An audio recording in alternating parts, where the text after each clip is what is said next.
La ville est acquise depuis 30 ans à la droite. Elle est surtout acquise à Patrick Balkany. Maire de Levallois depuis 1983, avec une interruption entre 1995 et 2001, Patrick Balkany repart pour un 5e tour, avec la ferme intention de continuer d'occuper son siège. De son point de vue, son bilan parle de lui-même.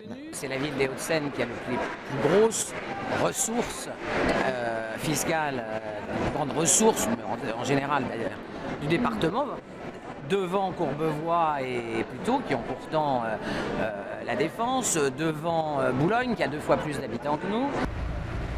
Grosses recettes venant des entreprises contre services municipaux levalloisiens, c'est la formule gagnante des Balkany. Mais le système est contesté, notamment par Arnaud de Courson, un divers droite qui, après avoir battu Isabelle Balkany au cantonal de 2011, rêve de ravir la mairie. On a un personnel politique qui n'est pas toujours au fait de l'exemplarité et nous pensons qu'aujourd'hui c'est une image qui est négative et qu'il faut en changer.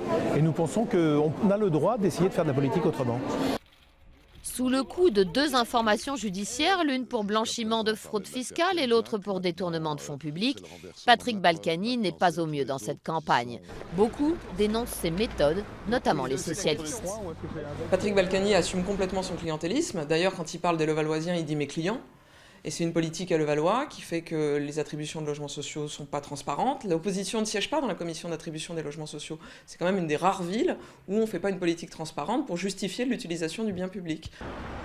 Les sondages restent favorables à Patrick Balkany, mais son système est de plus en plus contesté.